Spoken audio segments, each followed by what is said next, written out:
Okay, I'm sorry guys. I'm just a little nervous. I'm just a little nervous because like I don't know what to say. Like, yeah, this is really weird. Okay, by the way, if if I sound weird or anything, like if I sound like Kermit the Frog at some points, um I got strep throat a while back. So, um yeah, I probably sound really chopped right now, but that's okay. I'm drinking I'm drinking boba right now. So, let me just I hope I'm not echoing, by the way. If I am, please let me know. I don't want to echo or anything. I know it's like an issue in my past live streams. But let me just let me explain everything, okay? Because it's been like a lot. Let me put my mic closer. Okay. No echo. Okay, good. It's been a while, but like I finally configured my settings and I know how to like make it not echo anymore. I just wanted to make sure. But yeah, I might sound like really freaking chopped, like, and I probably look a little chopped, but like we're not gonna talk about that. We're not gonna talk about that. But what was I gonna say? Okay, like I wanted to make a video explaining my absence, and I'm probably gonna use clips from this video or from this live stream. I don't really know. It's just uh or I might just like take a clip from this live stream to just explain the entire like reason why I've been gone. I know I talked about it in a YouTube post. And by the way, hi everyone. I am looking at your guys' chat. Don't worry about it. I know I talked about it like on a YouTube post, and I mentioned like, oh yeah, I'm getting kicked out and stuff like that. Like, and if you could just help me out and stuff. Um, I just wanted to update you guys on a couple of things. So I'm gonna be updating you guys on my life situation and Sonic High School Asylum and anything that I'll probably be doing in the future. Just to get all that cleared out of the way.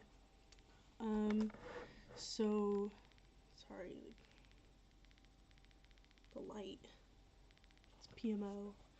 So firstly, I just want to say like, oh wait, actually it's hella bright that way. Damn. Hold up. Okay, I think that's better. Yeah. Okay, that's actually a lot better because there's like a light up there and it's like bothering me a bit. But anyways, let me sip on boba while I tell you guys. This is taro milk tea that my coworker got me.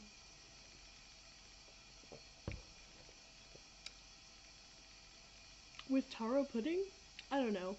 I actually froze it, so like I'm surprised it still tastes good after I thawed it out and everything.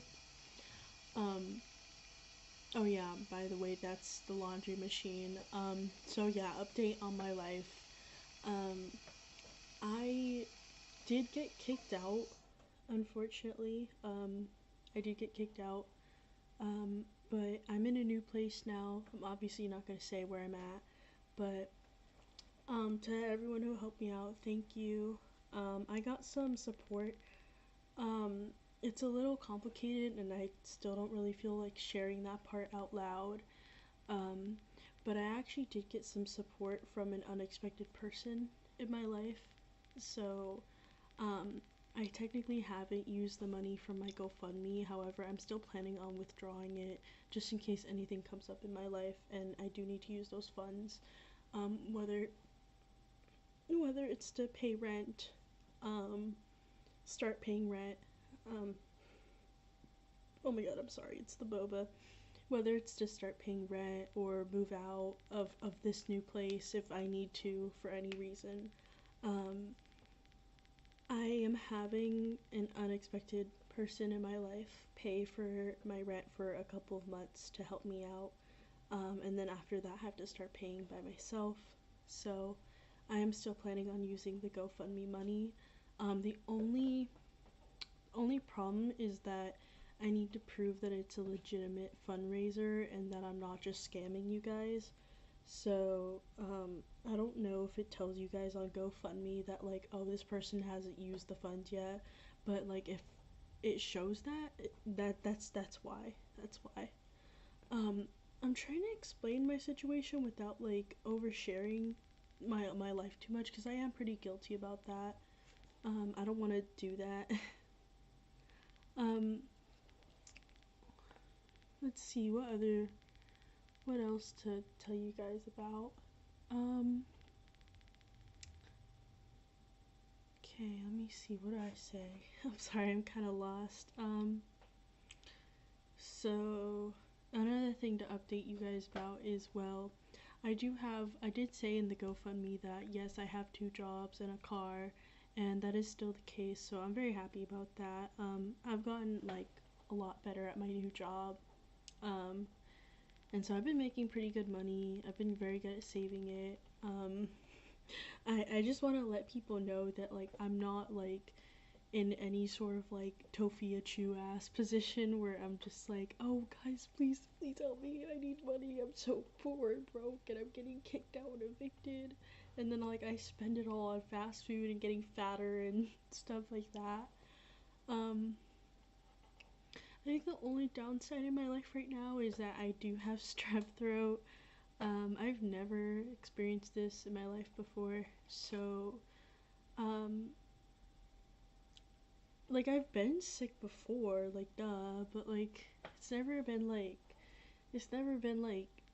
you know, strep throat, so it's been pretty difficult to talk and too loud and swallow, so I probably sound like somebody who had a concussion, but, yeah, let's see, what else? Oh, yes, okay. Sonic High School Asylum. So, if you're not in the Discord server for any reason, if you're underage, don't worry. There's no harm in waiting. You could always join my server, but join the refugees one through there.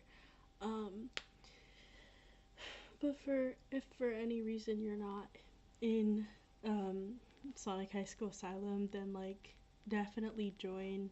I'm more active on it nowadays, now that I'm back. I do want to let you guys know that, like, yes, I did post an update today about, like, the storyboards and everything, because I felt like, you know, I was gonna keep that to boosters only.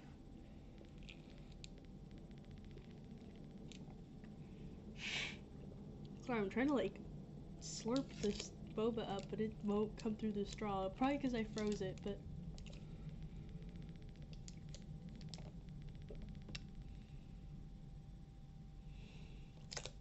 The boba tastes really bad because I froze it.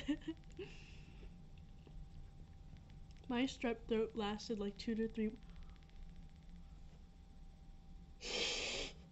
Okay, I'm so freaking cooked. Okay, because, like... Okay, because, like, I'm on medication. My tonsils... Okay, this might be TMI. I'm not gonna put this in the video. This is, like, gonna be lost media. Because, by the way, like, this is all going in a bigger video. It's not gonna be as long as this live stream, of course. I'm just live streaming to, like, talk to an audience, so I can get my thoughts out and talk to people. But, so this is definitely not making it into the video, but, yeah, my strep throat, I've been having, like, big tonsils, but they got bigger recently, for reasons, and, I've just had a sore throat lately, so, I went to the doctor, and I'm on medication right now, but, like, I swear to God, if the problem still persists... Okay. This boba is good. Or not the boba, but, the pudding is good. But because I froze it, the boba tastes, like, really hard. Like... like a dried nutsack. Okay, um, how is everything with your boyfriend going, if that's okay to ask? I'll answer that later because I know that is important, for some people who actually follow me. Um, I'm surprised that, people care about my boyfriend. It's really nice to hear. Um, my cousin got strep throat and it got so bad to where, oh no, wait, I'm so scared if I have to get my tonsils taken out. Bro, if I have to get my tonsils taken out, that's actually gonna be hella bad. Like, don't even play. Like, no, mom is like, I don't want to do that. Like, that sounds scary. Like, okay, okay. Serious time. Okay, okay. Serious time right now, right now. So, back to what I was saying. Um, what was I gonna say? Oh, yeah, okay. Sonic High School Asylum. I'm working on that. Well, not right now. I actually finished an animation meme recently, so I will be, oh god, that sounded so annoying. I don't know the way I said it. Okay, let me re-record for the final video, but, um, honestly, like, oh, why did I sound like that? Okay. I need to calm down. I need to calm down. I think the tonsils comment got to me and I got scared. Um, but okay, so as far as Sonic High School Asylum goes, I am not working on it right now. Just because I've had a lot going on in my life. So not only have I settled into my new place, um, I've been getting acquainted to my new job. So because I have two jobs now, I work practically all the time, and when I get home, I'm exhausted.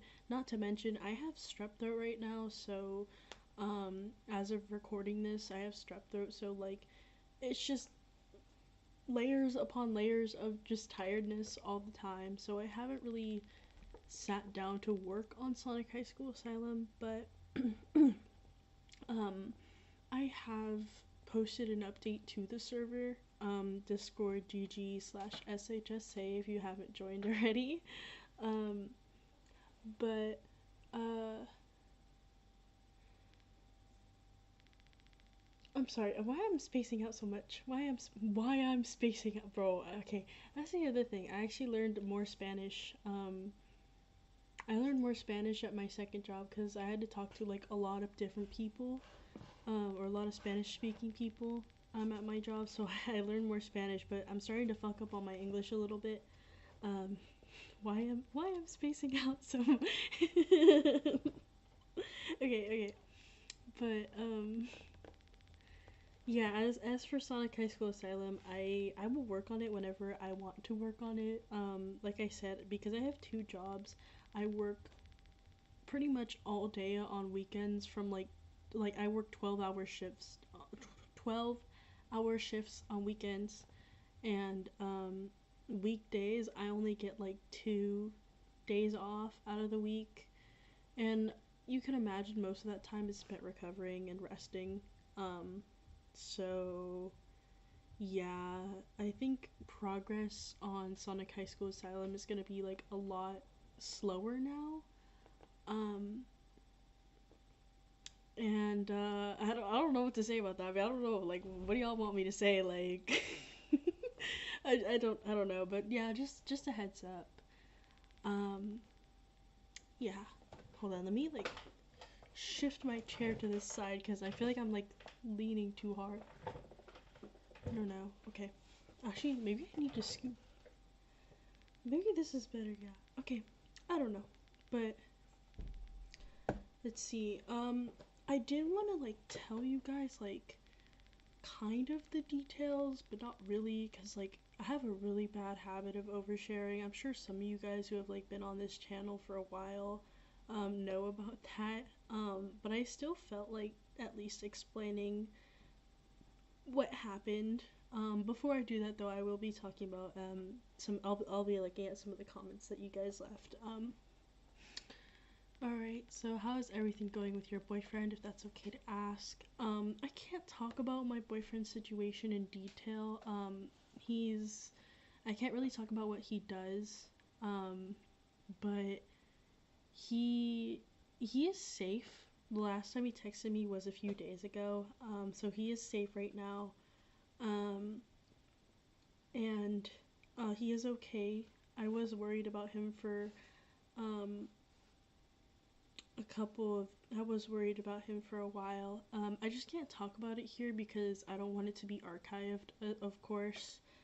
Um, and I know it could probably be archived on Discord as well, but like there's less of a chance on there than there is on here just because this is a video. Um, but yeah, he's doing fine. He's doing fine. I miss him a lot. Um, we're doing okay. We haven't really like I'm surprised because like I'm really proud of my relationship so far. Maybe this is jinxing it, so like knock on wood and like cross my fingers. But my last relationship wasn't that good because my ex at the time started being like really controlling and like just kind of toxic. And I know it's like I think that's a thing that every girl has said like at least once in her life. Like I know it sounds like really generic, but like I don't feel like going into the details of my ex at the time right now. Like I feel like I've explained this story so many times. I'm just like he was a bad person. We're done. We're moving on.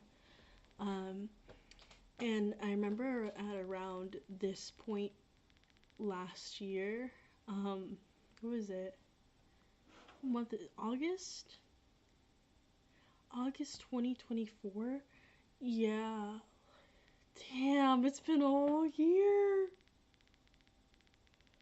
Wow. Okay, I'm sorry guys. Like y'all don't know anything about like the lore with my ex. Like I try to keep it very minimal because it's just a lot, but I remember around this time last year, um my ex at the time wanted to get back again with me and um yeah, it would have been today where we started dating again, and he did not respect my boundaries at all, and yeah, like, and we had already broken up like 3 times and gotten back together like so many times, and it's like, I don't think, I don't think I've even come close to like the amount of emotional turmoil that I have with my current boyfriend. Um, and even like when me and my other boyfriend hit 6 months, we were already arguing and fighting. And like, I feel like with this relationship, my current relationship, whenever like, we don't even really necessarily argue. It's usually like, unfortunately, it's usually like me, like, having like an episode and then like him, like, helping me calm down. I get triggered pretty easily. I mean, that doesn't excuse like the times where I'm like crashing the fuck out and like not managing myself, because like I feel like regardless of like, and then just in general, regardless, if you have poor mental health, it is up to you to regulate yourself because you're your own person. Like, you can't just pathologize. I forgot the word. Pathologize? Pathologic. Pathologize. Yeah, you can't just do that for like every mental illness or every mental condition you have ever. Like, you gotta accept that you have problems, but you need to find workarounds through them. So I haven't been the best at that, but my current boyfriend loves me regardless, so, and he doesn't like make me feel like shit. SHSA hiatus? Not really. I don't want to say that it's a hiatus. But definitely it'll be like slower. The process of the production rate will be a lot slower than it was before, because I think before I got kicked out, I was only working one job on the weekends only, so I did nothing the whole week. And I think like oh my god, ow. Oh my god. My throat, hold up. I'm gonna drink some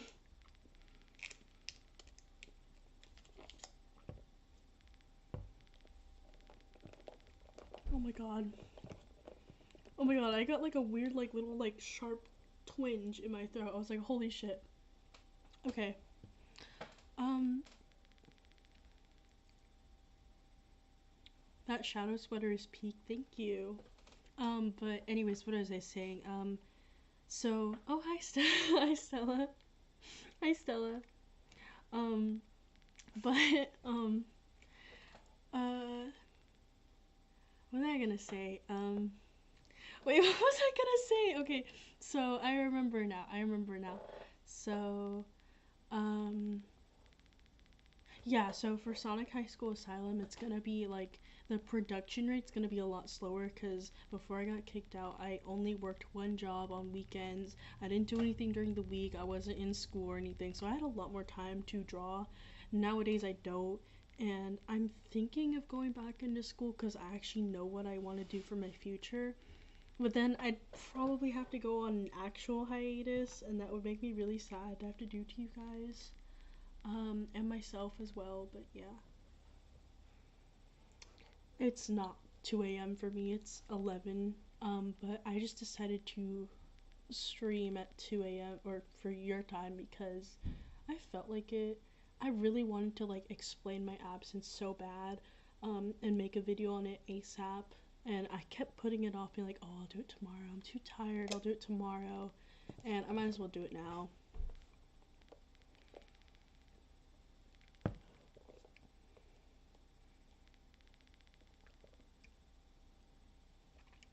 Temmie says, "To be honest, your health and living is most important. Take time to heal mentally and physically." Thank you. Um, and Ali says, "Real, I'm actually glad you finally left that relationship." Yeah, that relationship was just a roller coaster.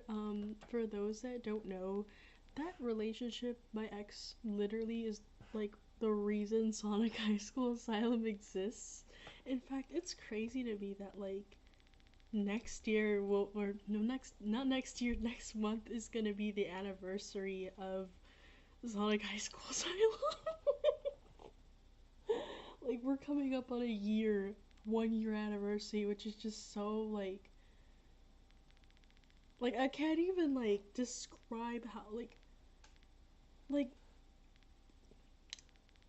oh my god, my hair feels so chopped right now because I'm having like major fringe gaps right here.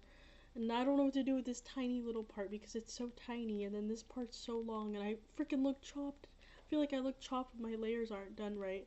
But anyways, what was I saying? Um, I just don't know how to feel about focus, focus, focus. Okay, right here, right here. Sorry, my camera. But I was just saying, like, I don't know how to feel about the fact that we're already like coming up on a year of Sonic High School Asylum. Like, what do I do about that, y'all? Like, I haven't even come up with a second episode, and like, I had all these plans. I hope to do them all, but then this happened. Um, yeah, I will explain like what sort of led to me being kicked out because I feel like that's important to delve into a little more detail. I just don't know how much because there is currently some I don't know how much I can divulge because there's currently some investigations, I think, I don't know. But yeah. But yeah, like I said about my ex, I say it all the time and I get scared that like one day he's gonna like come across my content. Well, no, he's not gonna come across. He has a habit of stalking. I don't know if he still does that, but I'm afraid he's gonna like be all like I inspired this. Like I'm just so like my ex is just so crazy. Like she made a whole AU based off of me and I wasn't even that bad. Like like I'm afraid he's gonna get all like cocky and or something, or maybe I'm just being delusional. But yeah,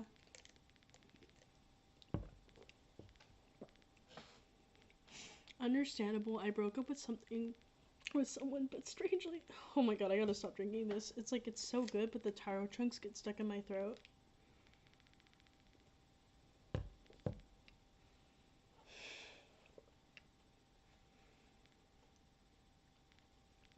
I'm sorry. It's the strep throat, y'all. It's the strep throat. Okay. Ugh. Yeah. But I can't stop drinking it. But ugh. Okay. No arguments. We just didn't really work for each other. Sorry. Um, Clipping this and sending it? Why? Okay.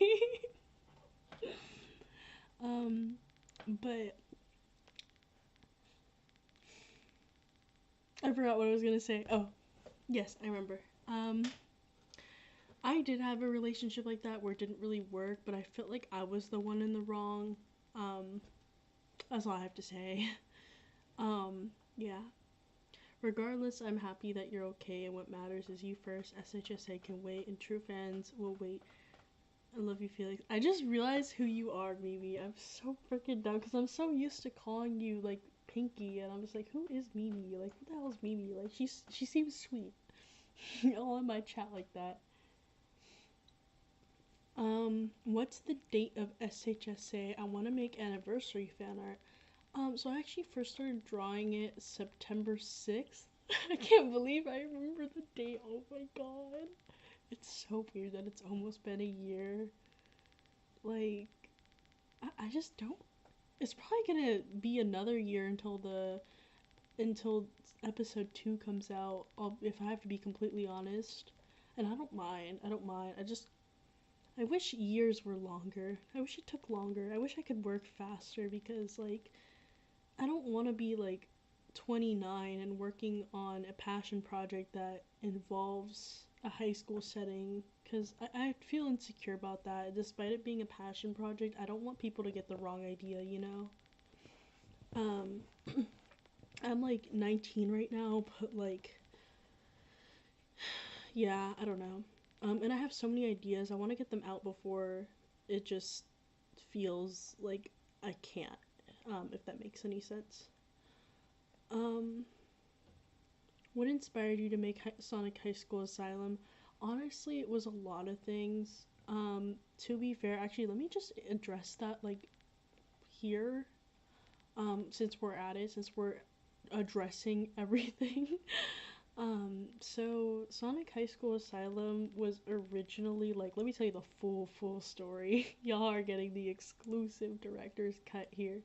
Um, but um, I remember I was going through the breakup of my relationship around this time, or well, technically it would have been like in 2 weeks last year. I was going through the third breakup with the same ex, and I realized like he had lied to me. Well, I didn't even realize that yet. At the time, I was just like, wow, he ghosted me again. He said he needed more space and time, and he promised me that he would stay with me and that it was just going to be him, and only us together. And as I distanced myself from him and talked to a friend of mine, um, that friend of mine told me, like, hey, your ex is actually hanging out with this boy, and they've both been flirting and they've been going back and forth. And then I started uncovering, like, wow, this guy, like, cheated on me. Um, and he had been telling me, like, oh, it's just gonna be us. Don't worry about that other guy. It's just gonna be us. Like, don't worry about those friends. See, the thing is, like, my ex had convinced me that this friend group that turned against me at the time was gang stalking me, and it really fueled my paranoia. When in reality, it was just him stalking me, trying to get back to me, trying to reach out to me through any means possible. Um, when I tell you, I had this guy blocked on Gmail. This guy was crazy, okay? I blocked my ex on Gmail and on Spotify. Like, do you know how bad that has to be? Um, yeah, so he around it would have been today actually. Um, he wanted to get back together again. We had been just started talking. It would have been a week ago last year. We had just started talking and getting in contact. He texted me through a different number or his email. I don't remember how, but he reached contact, or either I unblocked him. I don't know. Um, but he told me the whole, like, oh, I've changed. I started going to therapy. I started doing all these things. He was just talking in my ear, anything to get me to be impressed and get back with him. And at the time, I was 18, but, like, I didn't know about this pattern of manipulation at the time, so I fell for it. Um, and we got back together, and but the thing is like you have to know that like we we had been getting together and breaking up like for months on and off. Um, Basically our whole relationship.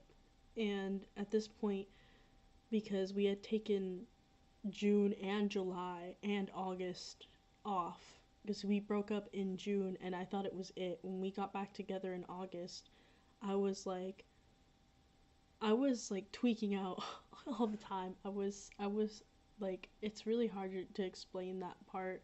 It's like what I was feeling was just like oh, it's just so hard to talk about that time like in detail because like my mindset was like I would plead with him constantly to not leave me and like I would get really controlling and defensive about like this time around this time last year because I really wasn't he would tell me I'm never gonna leave you, it's gonna be us and I've changed now, I'm going to therapy, it's gonna be okay.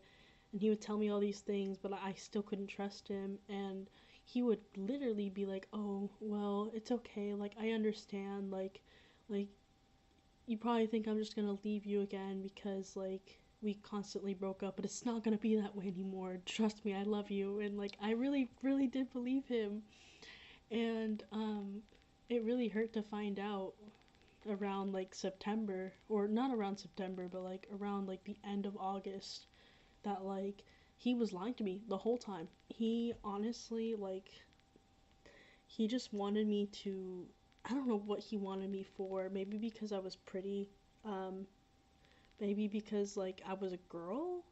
I don't know what he or maybe because I was nice or I don't know, but he was lying to me. Um and it really hurt to find out the truth that he didn't actually care about me. Um and he just wanted to make me feel like shit. And part of the reason he wanted to make me feel that way is because he did not believe the abuse that I went through as a child. And he thought that I was making it up. So he, in his mind, thought it was okay to get back together with me to teach me a lesson. Like, I'm not making this up. Like, it's weird because, like, when I tell this story, it sounds like I'm talking about, like, someone older, like someone grooming me. But no, it's just like a guy, like literally the exact same age as me. Like I don't, he's just a master villain or something. I don't know.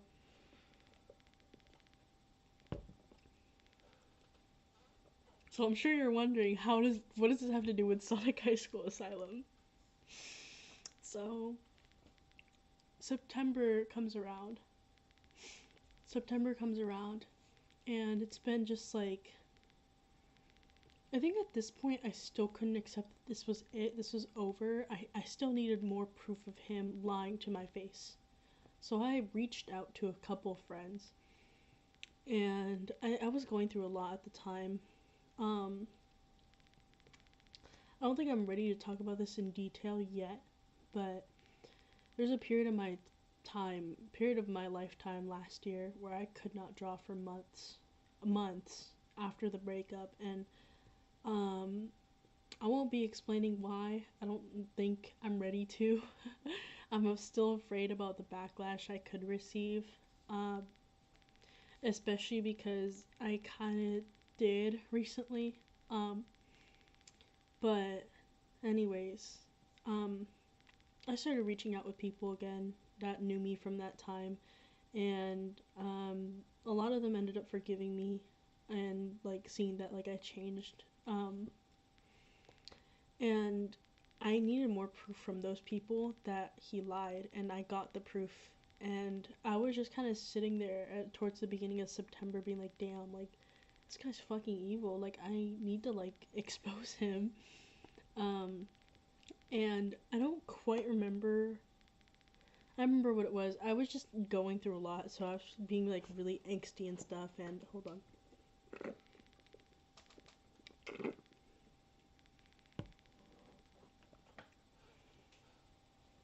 So I was like going through a lot, and I was feeling really angsty and stuff, and so I had a lot of TikTok audios saved that were just like angsty edits that I wanted to make edits of Sonic and Amy to.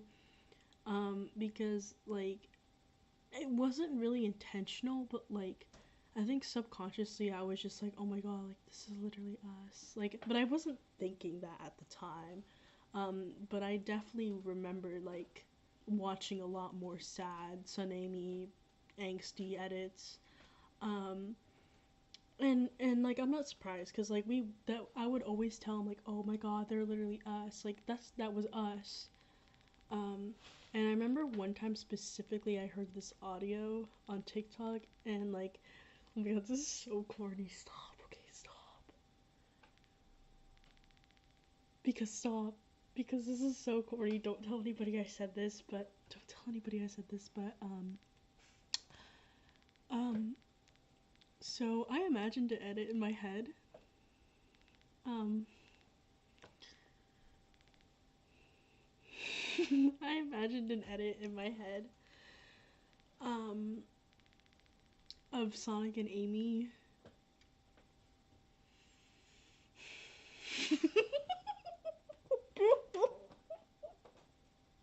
I'm sorry, this is so corny because like I know other people do it too, but like we all we all do this, okay?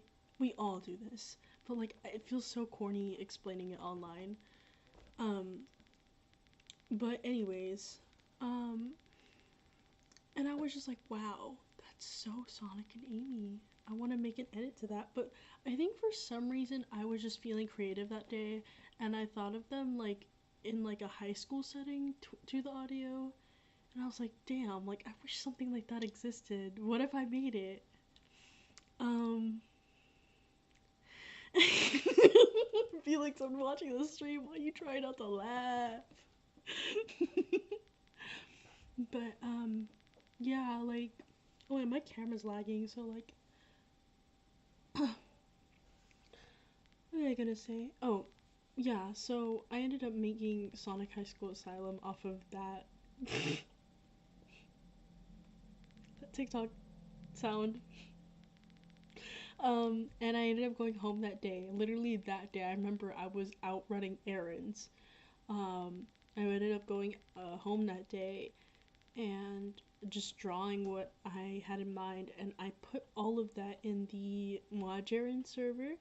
I don't know if any of you guys are there, but like, I remember putting my first ideas in the art channel there, or in the ranting or ramble channel, I forgot, but there were people that were interested in the idea, and so I was like, what if I made a server? And they said, bet, and I made the Sonic High School Asylum server. I like how you just did a pinky impression while you read that. Wait, what was the sound? Oh my god!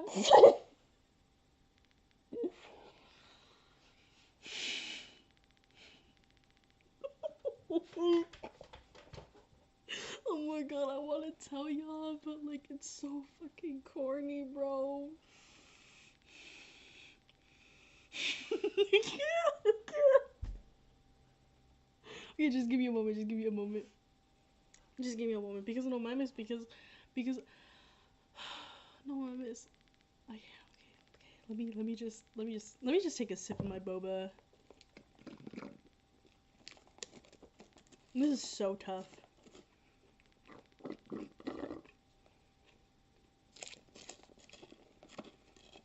What? Did I really?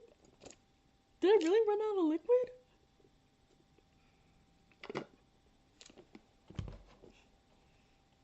Okay. Well, anyways. So, oh god, I can't say it. Okay. Oh my god, okay. I want to say it, but it's just so corny. I can't. I want to so bad, but like, y'all are gonna cringe. Y'all are gonna cringe. Please don't tell nobody. Please don't tell nobody. Okay. Tell us, Felix. We are Sonic. We are we are SHSA. Okay.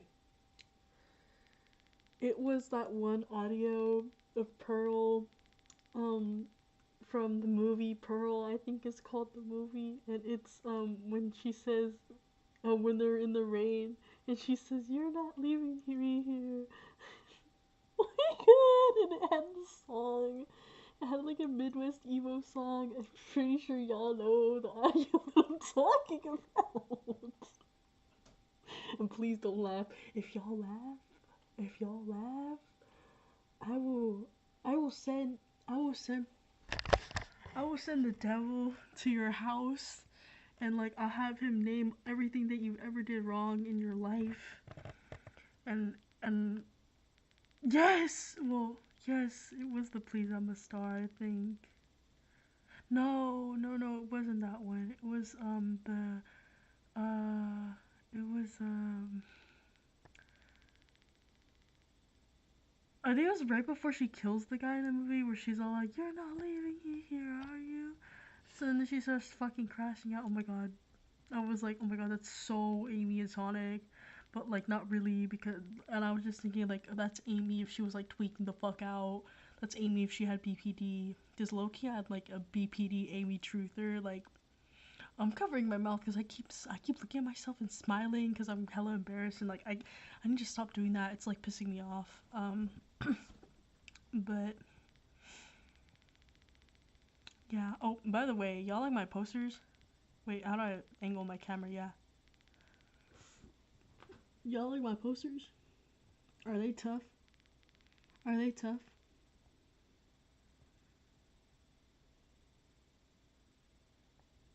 Let me know. Let me know in the comments if it's tough. Okay, okay. But anyway, let me just like talk about like what led to me getting kicked out. Um, cause that's a lot.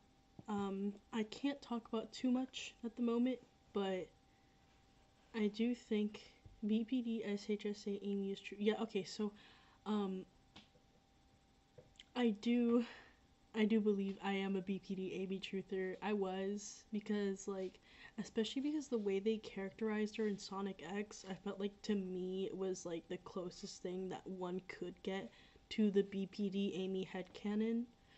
Um I think it's because of the way that like the fandom portrayed her, and then even how some of the writers on at Sega would portray her. It was like she doesn't fit all the criteria of BPD because they're not writing her with the intention of portraying someone with BPD, but she does have like characteristics that are similar.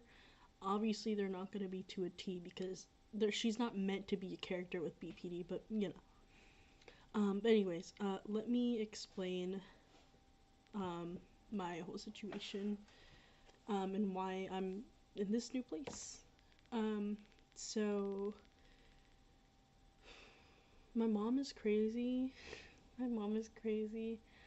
Um, and I know it's like kind of weird to start that off with, but my whole life she had treated me, specifically me, a certain way. She was just odd. I don't feel like going into detail, but let's just say like she treated me as like the second adult, and I had a lot of expectations at a young age to be perfect and ladylike, and not too fast, not too grown. If you know if that means, like, you know, right? Not too promiscuous, despite being literally like 5 years old. Um, and so I think as I got older, she started getting more resentful of me for reasons that I can't quite share here, but in general, like, she was getting resentful of me, and she never really like respected my boundaries or anything. And it seemed like the only times that our relationship was good was when I avoided her, and that was really sad because I've always wanted a parent. I've always wanted a mom and a dad. I'm adopted, so like I don't even really know my birth parents, um because I got separated from them at a young age. And I didn't like my parents that I got adopted with because they ended up treating me horribly. Both of them. Um, and so, that's kind of like, I wouldn't say that's necessarily what led to me getting kicked out. It's more just like background context because when I became a teenager, I spent all my time in my room, and with COVID, it didn't really help necessarily. But like, even after COVID, I spent all my time in my room. My room was messy and disgusting all the time, and I never wanted to leave my room. Um, I hated my dad. When my dad went to jail, um, I thought things would get better, and I started going out a little more, leaving my room a little more. And but then like I realized things didn't really change because my mom was still very very just evil. Um like constantly victimizing herself and not really listening to our wants or needs, and she could never really like come through on promises. Um yeah, she could never really like follow through on a promise. She'll be like, "Oh, I'll take you to the park on Sunday." "Oh, I can't. I have work." Or "I can't, like this came up. I can't. I don't feel like it." Um, it's one thing if you can't because of work, but there would be times, and honestly, this happened a lot. She'd be like, "Oh, I can't because you hurt my feelings the other day," or "I can't do it if you clean the dishes." "You clean the dishes. Oh, that's not enough for me." And she would just, goalpost, which is just moving the goalpost. And like I said, like she could never like keep promises. So I never really had like a good relationship with her, and I could never really trust her with anything. So I stayed in my room a lot of the time, even after my dad went to jail, because she started to mistreat my siblings, and I got to a point where I couldn't really stand to see her yell and touch my siblings' stuff. Like she would just take my siblings' things and lock them in the garage. Um, and it seemed like, my dad wasn't a good person either. Like I said, I got abused by both of them. Um, I don't know if I want to like go into detail, but like yeah. Um, I don't think I'm ready to right now. But yeah, like I thought despite my dad not being a good person, he actually like kept my mom in check. So like it felt like you really needed him in order to keep someone like my mom in check, because when he left, I really thought things were going to get better. And um it didn't. She started being more erratic, yelling, recording us when we didn't want to be recorded. Um, she would start putting cameras around the house. She started changing the locks on doors. Um, she would start locking us out of the house. Well, not me, because I always had the house key, but she would purposely lock my brothers out of the house. My dad, despite him not being a good person and him also being abusive, he would have never done any of those things. He never did any of those things. Like, he actually like didn't like my brothers to be out so late, but but he would much rather them be in the house than just roaming around the streets and locking them out of the house. And like um but yeah, like first it started with her just being more controlling, and you could never win an argument with her. It wasn't like you never. But it got a lot worse when my dad went to jail. And then eventually she would start taking my brother's things and claiming that they were aggressive and abusing her. She even started claiming that I was aggressive and violent and had hurt her on several occasions, or had like broken her things. And that's not true, not at all. And hold on.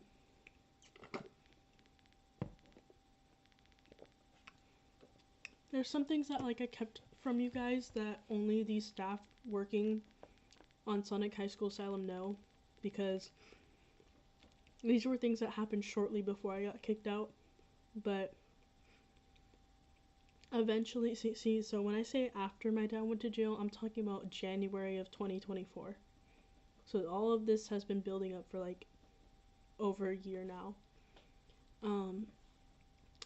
Eventually, I started to step in and defend my brothers, because I couldn't just sit there, you know. One time I did yell at her and like shove her, and I had to go to therapy for that. And I was just like, you know what, like, fine, like I don't want to deal with this, so I'll just stay in my room all the time again. And like, it really like hurt that I had to do that, but that's part of why like I created Sonic High School Asylum, because like it was just an outlet for a lot of my frustrations at the time with my ex at the time and my family. You know, like I was really looking forward to being comfortable in my skin and like leaving my room and like just being able to walk around the house and stuff. But then my mom made things so much harder, so I stayed in my room again a lot of the time. And so like I felt very trapped in my house, because I had to just sit there and like hear my mom yelling at my brothers over the most unfair things, give him the most unfair punishments, and just twist stories to all of our therapists and psychiatrists, and try to get us on medications like antidepressants and stuff, and because she claimed that we were the problem. And this is the thing, like I'm talking about now this stuff that she started doing, I'm talking about she started doing this in like January of this year. So it's like every single month she would get progressively worse. Now in May of this year, May and June, she started to just come home angry all the time, pick arguments with any of us. I'd go to my room constantly because I didn't want to deal with her. And by this point, I was already 18, so I didn't want to be threatened with being kicked out. I just wanted to listen. But like I said, at the end of the day, I'm like human and I actually care about my siblings, unlike her. So I would step in and defend them, but rather than her like acknowledging that I'm just protective of my siblings, she took it as a direct attack, and she would say that I'm violent, aggressive, and I'm questioning her place in the household and stuff. And so she started to put security cameras around the house. There's a security camera in the garage, and to this day, now this has happened before in my childhood. There used to be security cameras around the house, inside the house even. Actually no, when I was little, there were security cameras around the house, and some would be in the house, and it made me uncomfortable, and eventually the ones from inside the house got taken out. But ever since then, I had a lifelong like fear of being watched and feeling watched, and every time I go somewhere, I always look directly at the camera. And it's very odd because the only cameras I don't look at is my webcam, which would be right here, and my phone camera, because I know that these are cameras that I own and I consent to them recording me. But if it's ever like at a supermarket or like a mall or like this new house that I'm at, there's two security cameras. There's one inside the garage, which I don't know why there is. To be fair, we never opened the garage door. That one legitimately makes me uncomfortable, and I'm still getting used to the fact that it's there. And then there's one outside looking the street, the porch, and I don't mind that one, but I still always look cameras in the eyes because it just helps me acknowledge that they exist. So I thought I would never have to live through that again in my house, and my mom, she decided to put them again in the house. Now, when I was younger, it didn't bother me so much. I found it weird, but I didn't feel like I was being punished. Not just because I was too young, but because they we played with the cameras. See, that's the thing. My dad had actually installed cameras when we were little, um, around the house, and he mostly used them so that we could roleplay as Five Nights at Freddy's characters. So, like, he would occasionally take them out from outside of the house as security purposes and place them around in the house, for role playing purposes, just for fun. Um, Sometimes he would place them around for a different reason, which I don't know if I can get into, um, because I would have to introduce a whole new character, and that's not relevant to this situation. Um, like, you're filled with a constant state of paranoia. Not it's not as constant. It's not like most people would think. It's more just like, I guess it's like a slight anxiety that's always there. Most of my paranoia is actually fueled by having an online presence.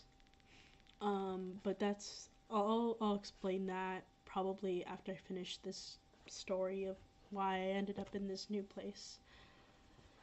So around May, she started, putting cameras around the house, and this time it wasn't fun, and this time it didn't feel safe because she started putting them in the house because my mom really truly felt like her safety was being threatened.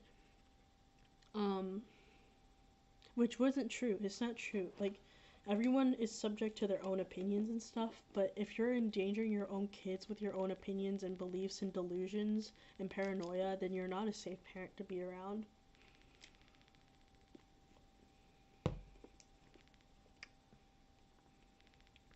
The only reason, like, there wasn't anything done about my mom right away is because I can't, oh god, sorry. I don't think I can divulge into specifics on what she does for a living, but let's just say, like, she's a very high status individual. Um, in general, she makes a lot of money and she helps people, and um, she's a local in our community, so a lot of people know her and go to her for help. And it's really discouraging to tell people, like, oh yeah, well, this lady is really not a good person behind closed doors. I mean, not that I have told. I mean, well, I have told people, but I don't tell randoms. I tell, like, on the street or anything. Like, I tell people what I need to, but it still never feels like I'm being heard. Um, I don't know if people can grasp the concept of a woman being abusive. Like, to this day, a lot of people don't. And I'm thinking of making a separate video, but she's the reason why I believe I have gynophobia. If you don't know what that is, it's like, sorry, it makes me emotional explaining it, because even explaining it makes me, like, sad and anxious. Like, mostly anxious to explain, because, like, a couple reasons. But basically, gynophobia is an irrational fear of women. Um, and I do genuinely believe I have that. Ever since I moved out, it got a lot stronger. Um, and yeah, because just I don't talk with my mom anymore, and it seemed like the reason it's really hard to explain gynophobia is because, like, it has a really bad reputation with being associated with incels, and that's not, like, I don't know. Like, the way that they use it is because, oh well, I'm scared of women, therefore I can't get laid. I mean, I'm attracted to women too, but that's not my goal. My goal is to just feel normal around women, without, like, being overly anxious. But um, I really truly do believe I have gynophobia, because every single woman, or, like, every single woman in my life, specifically older women, have, um, or even girls my age, have bullied me or mistreated me, like, really badly. And only ever felt safe around men, but even then, not entirely, because I have been assaulted by a few in my life. But even despite that, I felt a lot more safe around men than I did around women. And so that has caused me to be really like anxious and paranoid and like it's hard to talk about. But cuz the only reason it's hard to talk about is not cuz it's traumatizing, but because I I live in a constant state of fear that my phobia is just gonna be written off as like, oh well, Felix is a pick me, she's just a pick me, she just doesn't like women, and it's not like that.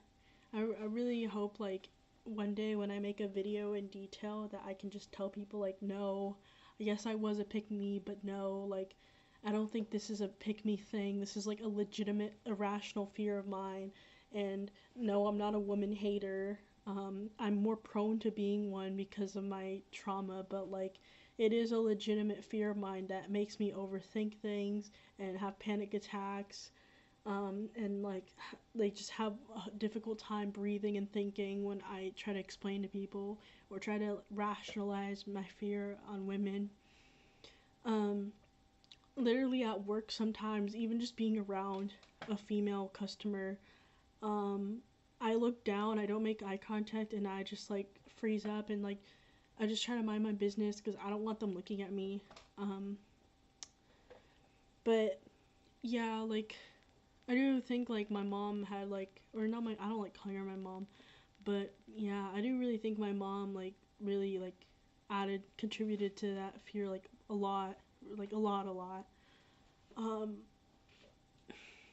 Um, but yeah, anyways, in May, um, she started adding video cameras around the house, and I always felt like I was being watched, and I couldn't handle it.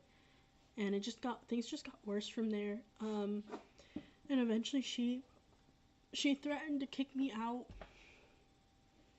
She threatened to kick me out, and I thought she was joking at first, but she was serious. She was serious, and when I knew she was serious, I was like, oh shit. This happened at around like June, July, or June, I think. Um, in June, there was one specific time before, so she had been holding it over my head, like, oh, I'm gonna kick you out for a while, but I didn't really take her seriously because if you live in California, which is where I live, you have rights as a tenant, even if you're not paying rent. You have rights. If you've been living there for like over 30 days, you qualify as a tenant even if you haven't paid rent, and you don't have to like if you don't have to get kicked out. I'm just letting you know. Like you don't get kicked out. Like you can go through a whole court process if you need it. Um so I didn't think she was serious, but um I think I think like I think I just couldn't handle living there anymore because it was the cameras, the constant cameras. Like I feel like I was being watched all the time, and like um, just her. I couldn't be around her. I couldn't be around her friends because her friends would sometimes like come over and they'd act very nice to me. But anytime I would try to talk to them, there's specifically this one female friend that she would have over to defend my mom. And whenever this friend of hers would come over, she would act very nice to me when I knew some of the things she was saying behind me, my boyfriend, my brothers behind closed doors, my sister behind closed doors. Um, and whenever I tried to be nice to her, even in person, she would just ignore me. Like like this is a full grown female, full sorry, woman. This is a full grown woman that's like being like a high school mean girl. It's really gross to see because this woman that I'm talking about is a psychiatrist who works with teens and children. Um well, it's really unfortunate to see that she treats me and my siblings like shit, um, because she wants to defend my mom. Um, but yeah, I just couldn't live there anymore, so I just decided I didn't really. I'd rather just move out. I'd rather just get kicked out. Um, Mainly because like I knew that if I went through the whole like court process, that it would be a lot harder, and she'd probably already know the court process to kick my siblings out once they turned 18. So I just decided to listen to her and get kicked out early. And I knew, at least in my situation, I had an audience. My siblings don't have an audience. Like they're not famous. They're not online. I'm not famous either, but like you know what I mean. Like they don't have an online influence where they can just ask people for money and receive it. Um, but I do, so I was relying on you guys a little bit and my jobs, of course. Um, there was a specific thing that happened before I had announced that I was getting kicked out. I think it was like a couple weeks back, but she had tried to kick my brother out, and he left because like he's underage, so she can't legally kick him out. But that's what she was trying to do, and he left the house. He was like, "Fuck it, like I don't even want to be here anyway." So he left the house, and I talked to him and about what happened because I was home. I was actually doing a fan dub um, with you guys, some of you guys in the SHSA server, but I had to cut it short because I heard my mom and my brother arguing in the background. And I'm not crying, by the way, just hair in my eye. And I had him explain the whole situation to me, tell me what was going on, and he explained everything to me. And there was a point where I was driving home because she didn't want to see him the whole weekend. Um, and I was like, you know what? You need to come back home. Like, she's just being crazy. Like, don't worry, I'll talk to her. Like, I'll just sneak you in the house and I'll tell her that, like, he's back, but he's asleep. My brother's back, but he's asleep. Like, don't worry about him. Like, he's sorry. And I figured that would be okay.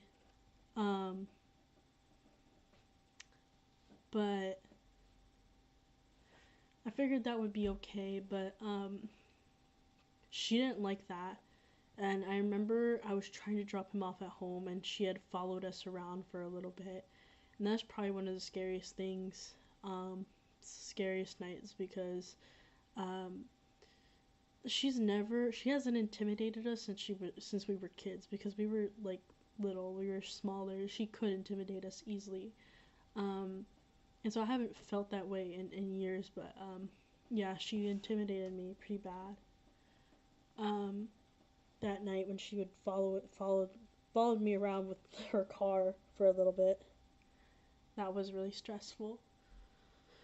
I'm sorry. Oh my god, my hair feels so freaking cropped. I need to trim my hair because like right now these sections are like so long, and then there's like this teeny little section that's like short.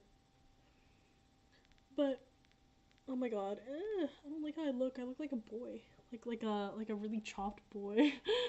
um, but yeah, um, that's pretty much like everything that sort of led to the final straw, which led to me being kicked out.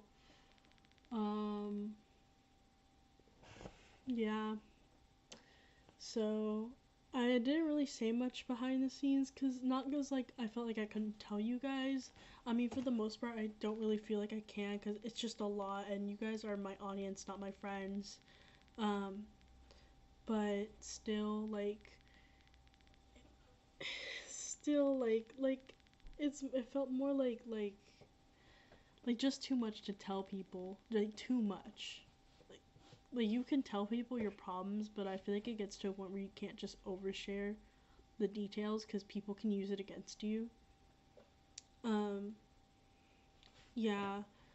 Um, I'm not necessarily in contact with my mom anymore. At least like Yeah, I try to be in very minimal contact. I had to go back a couple days ago to get my chair so I could, use my computer better instead of sitting or leaning against the wall. Um, but, well, I wasn't really leaning against the wall to be fair. Like, I was using my roommate's chair, but I didn't feel right doing that.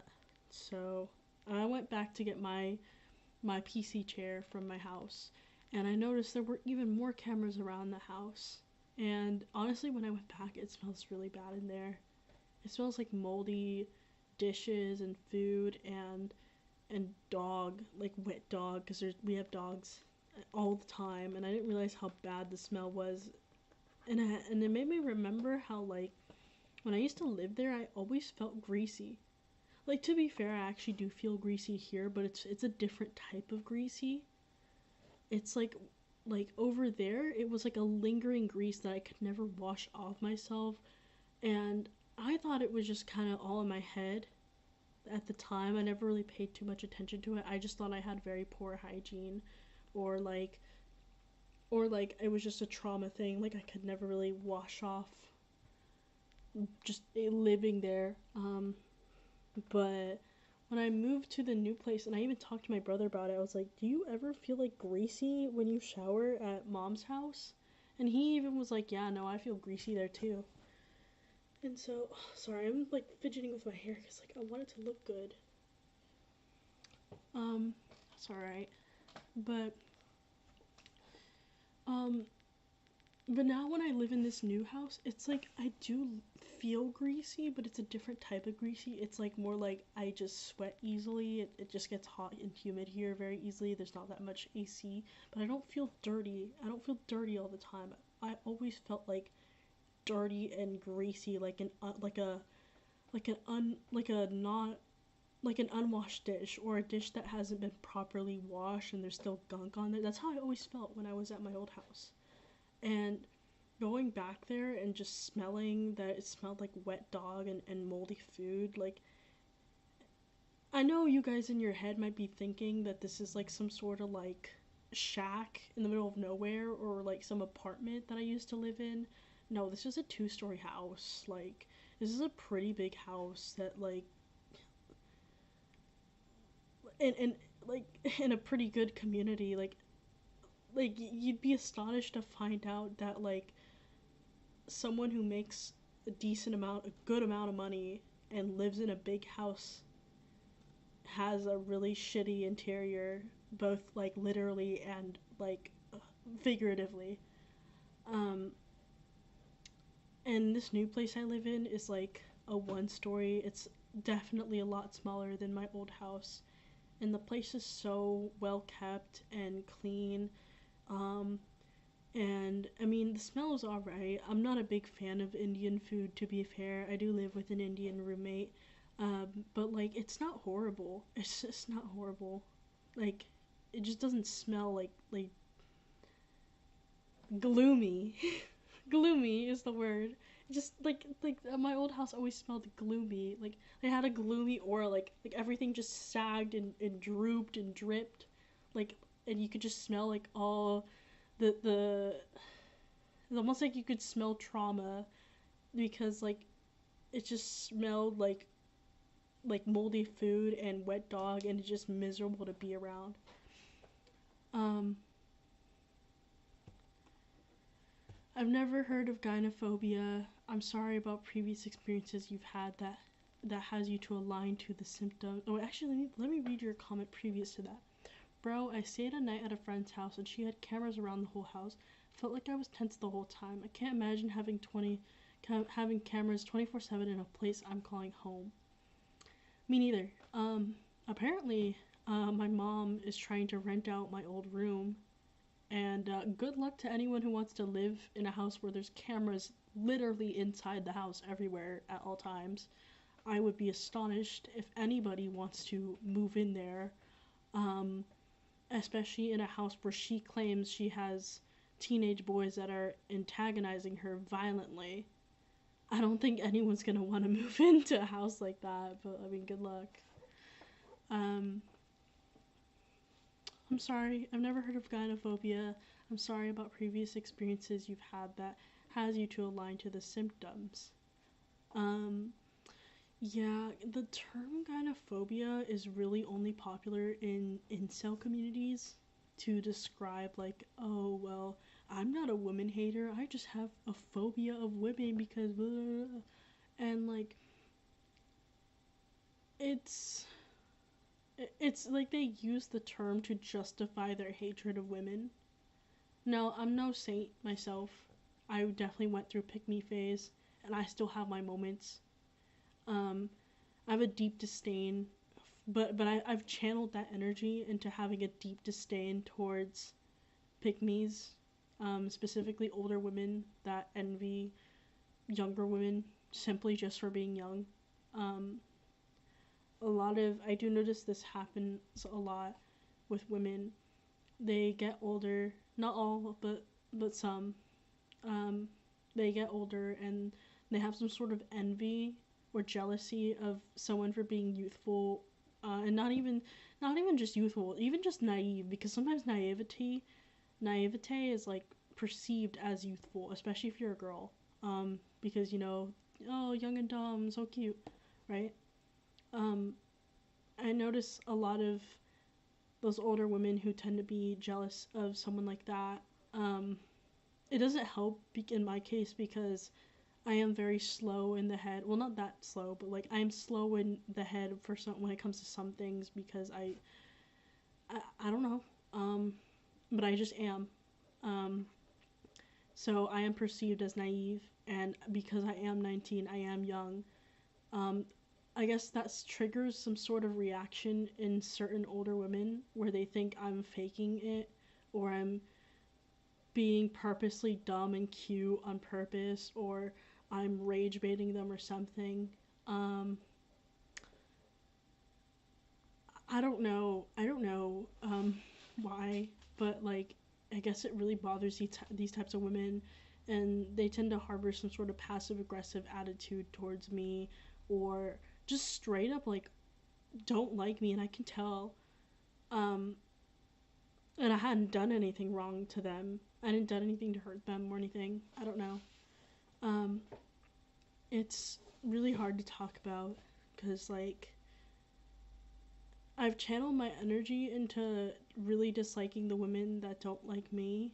Um, I know it sounds really dumb, but like when I say that, I mean like instead of like hating women, um, I've channeled it into like really just disliking the ones that perpetuate misogyny through hating youth, or anyone who or being jealous of youth. Because oftentimes I've noticed a lot of older women perpetuate misogyny, and some of them claim to be feminists. My mom was a good example in that case, but I feel like I'm rambling right now, so I'm gonna like switch the topic into like closing off on that subject. Um, when it comes to gynophobia, I don't. I was very hesitant into being like, I have gynophobia. I just want to tell the whole world. I was very hesitant on that because, um, well, you don't ever really want to label yourself as having an irrational fear. You don't really ever want to self diagnose. I'm sorry, I'm one of those people that's against self diagnosing because sometimes you can give yourself, like, you can, like, Pavlov yourself into, like, actually having those symptoms when you really don't. Trick your brain and all that stuff. But after some careful consideration, I think what really like led me to believe like, oh yeah, I really do think I have gynophobia, and it's not just like trauma from my mom. I'm afraid of all women.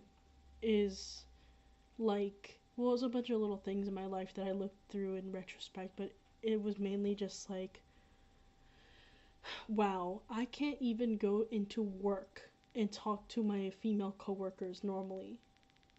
And I work in the food industry. I work in fast food. I can't even sweep a broom next to a woman without sweating and shaking and looking down at the ground and overthinking what she could be thinking about me, and like being afraid that she hates me. And meanwhile, she's just eating her salad. Like, and that was kind of like my breaking point. I was like, wow, I don't even have this fear towards men at all, not even one bit. At the very, and at that point, it made me start to think, like, okay, what's the difference between social anxiety and what I think could be gynophobia? And um, I realized, yes, I do have social anxiety, but it's more like that I'm afraid that like I'll say the wrong thing and not be able to make a friend, or like I'll be seen as weird and cringy.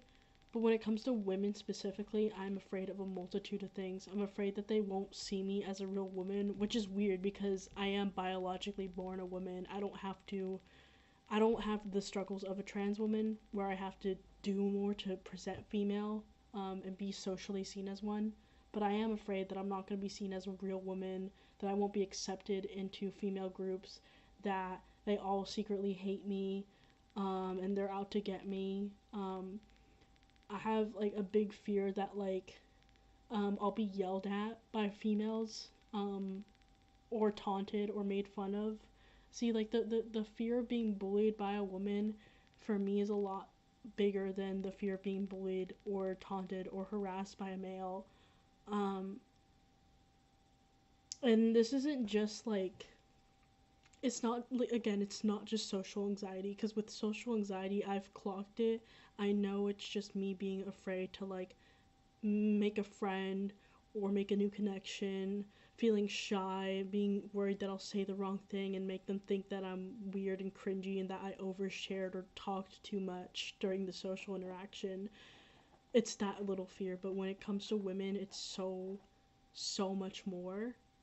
Um I've even had guys tell me, be like for example, because I like women too. I've even had guys be like, well, shouldn't it be easy to kiss a girl? You're a girl yourself. Like, it's really not that hard. Like, and it made me embarrassed that even guys knew more what girls wanted than I did as a girl. Um, and I just kind of like those little things, like, made me kind of realize, oh shit, like, I think I have like a genuine irrational fear of women. And that really sucks because I'm a girl. I should like girls. Not in that way, but I should like girls. I am a girl myself. I should feel comfortable around girls, but I'm not. And um, this led to me feeling like a pick me. A lot of I got called a pick me, and to be fair, I was in my middle school years, but I was always afraid of being called one again when I desperately didn't want to be one. And but a part of me is glad that at least I'm a girl, because if I had this fear as a guy, I know exactly what that's like.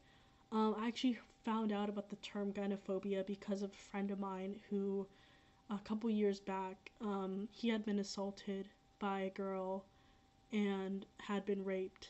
And he ended up, I don't know if he still has this because I don't really keep up with him anymore. But we are mutuals on TikTok. And I don't know if he's worked through this phobia or not, but he's a very sweet guy. If he wasn't, I wouldn't be friends with him. But he had a fear of women, and he actually used the term gynophobia, and he made a video about it, and it got quite some traction. It got a few views, got quite a few views, and it got a lot of people being like, oh, that's kind of problematic. Like, there were a lot of people sympathizing with him, being like, oh, I'm so sorry you had to go through that, and like, I don't I don't blame you for having a fear of women after what you've been through. And I was one of those people, of course. Um, but there was also a lot of people who were not being understanding, not just because he not just because he had been assaulted, but because he was a man using the word gynophobia, or just being a man with an irrational fear of women. And it's unfortunate. I feel actually a lot more bad for men that have a fear of women, because oftentimes it is misinterpreted and it gets registered as like, oh, well, you must just hate women then. And that's not necessarily the case. However, I am personally more wary of men who claim to be gynophobes or have an irrational fear of women because of the way men are socialized. Um, I do get more worried when a man says that they have an irrational fear of women, because to me they are more prone into falling down that misogynist pipeline. And don't get me wrong, I was definitely falling down that too. Um, but I think for me, it was a lot less easier to be fully sucked in, because at the end of the day, I'm a girl. Um, Someone called me a pick me, and I would get so butthurt and so upset that I was just like, you know what? I don't hate women, but I'm scared of them a lot. So it's different. Um, I was in a bad home for years before my birth mom managed to get me and my siblings out and into a better home, so I'm glad you managed to get out of that place. Thank you. Um, how are your siblings doing, if you don't mind me asking? Um, I don't think it's my place to get into detail of how they're doing. They're their own people. They're around my age, so I'd rather not share in detail, but they're doing okay. They're doing okay. Was just gonna drop by to see what's up here, but I could already tell it was being talked about. Sorry again about all that. Hopefully it's all better now later. Yeah, thanks. Um, I still haven't really opened up to my boyfriend about my whole irrational fear of women. Um, I actually talk to him all the time about just that, but I don't ever use the term gynophobia because I've never really, like, I think you guys are the first people I've told, like, using that specific word. Because, like, yeah, there's too many negative connotations around the word, because there's an expectation, especially if it's directed towards older women, there's an expectation that we need to be nicer um, and more respecting and understanding about the caretakers and mothers in our community. The reason I have that phobia to begin with is because there wasn't someone like that for me at all. And everyone who was supposed to be my caretaker ended up letting me down. I think the difference between me and an incel, though, is because, again, like, you don't really know what that word is unless you've been around the incel communities, or unless you're someone who is, like, well versed in different types of phobias. Um, but, and I'm sorry I'm bringing this up again. I just, like, once I start talking about it, something new that I discover about myself, it's hard to get me to stop. But, you don't really know about that term unless, like, you're in the incel communities. But again, the difference between me and an incel is that, like, an incel justifies their fear of women through hatred and through hate criming and wanting to be violent towards women because of their fear. And a lot of the times, because most incels are men, they get to, like, it's almost like it becomes like a systemic thing. I don't know if I'm wording it right, but in my case, it's more like, well, I'm so afraid of women, I don't want to be near them. I couldn't imagine them getting hurt. Like, duh, like, that would affect me too. Like, that would affect me too.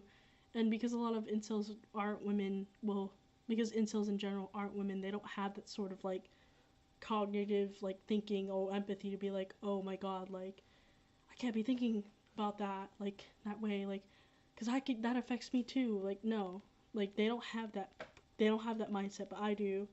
um I just don't know how to go about this, um because this is the other thing. Like, I know some people would be like, oh, well, I hope you can get therapy.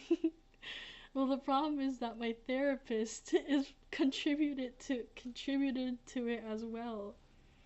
Um, because, like, I won't explain too much, but in short, like, she was someone who believed my mom and would take my mom's side as well. And so now I have a bit of an aversion to therapy. And my therapist was also a female.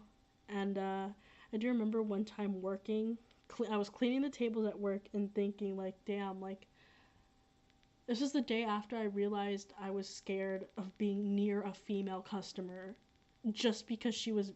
And it amplifies the more attractive a woman is because it mixes with the fact that I am attracted to women as well. Um, but um, the day after I realized I was afraid to be sweeping near a female customer, it just feels so like funny to talk about in retrospect. Like I can't believe I was too scared to sweep next to a female. Well, I shouldn't say female. That I feel like that kind of like makes it obvious now. A girl, a woman customer. Um, I was cleaning the tables the day after this happened, and I was just thinking, like, damn, I think I actually do have gynophobia. Like, if I wanted to go to therapy, I remember specifically thinking, oh, if I wanted to go to therapy, I should probably get a male therapist. And then I went home, and I was like, did I really just say I wanted a male therapist in my head? Now it's a little more obvious. But yeah, I get really anxious explaining it, um, or even thinking about explaining it to people, or even like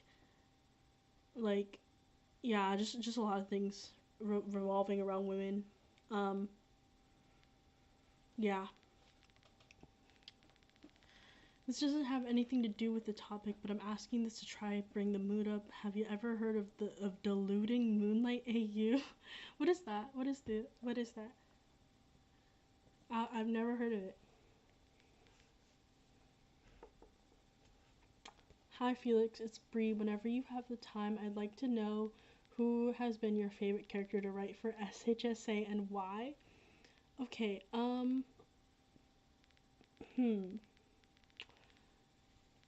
Uh, I feel like I feel like oh my god, this is actually really hard. I feel like Shadow. I would say Shadow. I know like I haven't revealed much about him. Well, I have, but I haven't like made anything official yet. But I really liked what I've been writing for him because to me, he's like a secret link between Amy and Sonic. Like he's like the missing piece in the love triangle. But he also has his own expansive lore, expansive story. Because he's his own character and he gets his own story as well. And with Amy, I mean, with with Amy, Rouge, a lot of the other characters, their backstories are. I do plan to delve into backstories, like what made them the way that they are, but it's not gonna be it's not gonna be an entire arc that I've dedicated to. You know, unlike with Shadow, I've planned out this whole thing that I've dedicated to him. Um, like an entire like arc that just explains his backstory, explains how he his rise to power, and you know how does he afford his own apartment? How does he do all these things? Why is he so secretive? Why is he the way that he is? Um, I think another thing, like back to the whole gynophobia discussion, I think I actually wrote that into him way before I even realized that that's what I had. Um, so with Shadow, I think you guys are gonna be the first to know this in detail, but this is what I had planned for Shadow. So if y'all want to remember this in your head, then you can. But I'm not gonna say this anywhere else. But when it comes to Shadow, I was planning on his entire arc revolving around Maria dying, and at a very young age, and since he was also young, he couldn't entirely cope with that loss. He had a lot going on at home as well, so she was like his safety person, if you will. And then, well, he went through elementary school friendless, and middle school, he had a female friend who was very loyal to him. She was weird and different as well, but when she started developing, and this is Rouge, by the way. when she started developing and getting more male attention, he started to get worried. The thing is, though, is that being male himself, he can't express that he has a deep attachment to his friends, like a deep attachment. And it's not just, and honestly, even if he was female, it wouldn't really be too socially acceptable, but it would be a little bit more. Because at the end of the day, like, when someone is like a little too attached to you as a friend, like, you can tell, and it can make things a lot more awkward, because at that point what they need is a therapist or like a mentor, not you. Sometimes it can be too much. I've been both people at once before. um but that's what I want Shadow to be. I want Shadow to be someone who just doesn't really know how to deal with loss, and doesn't really know how to like is mentally stuck in one place. Because that's basically what his Sonic Adventure 2 storyline is like. He's just mentally stuck in this timeline, this era in his life that was just really bad, and he never really like matured past that. But for Sonic High School Asylum, it's gonna be the exact same thing, just more like contextual to school and puberty, I guess, and growing up. Um, I think a good example of this is like, I guess he, I guess like with his relationship with women is that his fear of women stems from not wanting to come off as too clingy, um, but because he doesn't want to come off as creepy, because like he in his mind he values and respects women deeply, but he knows that his connection to them is is something that he needs to work out.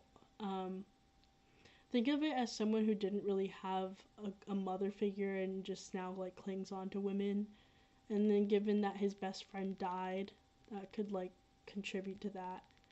Um, think of it as like, think of Shadow, like SHSA Shadow, as like being kind of mentally disturbed, not too much, but like um, when it comes to people and connections in general, he feels like he can connect better with women um, because well, his first friend was a woman, and also like women more sociable, more gentle.